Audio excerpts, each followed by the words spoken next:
পবিত্র ঈদুল আযহা। আপনি ফজর নামাজের পরে যে আমলগুলো করবেন এবং এই আমলগুলো করলে আপনার জীবনের গুনাহ মাফ হবে এবং আপনার কোরবানি কবুল হবে এবং আপনার মনের আশা পূরণ হবে। প্রতিদিন ফজর নামাজের পরে যে আমলগুলো করেন তার চাইতে ব্যতিক্রমধর্মী কিছু আমল আপনাদেরকে শিক্ষা দেব।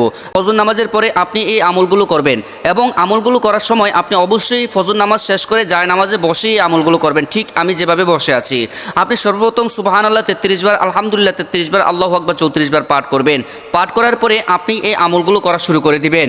আপনি যদি এই আমলগুলো করতে পারেন ইনশাআল্লাহ আমি কথা দিতে পারি আল্লাহ সুবহানাহু ওয়া তাআলা আপনার মনের দরজা খুলে দিবেন এবং আপনার জীবনের গুনাহ মাফ করবেন এবং দোয়া কবুল করবেন।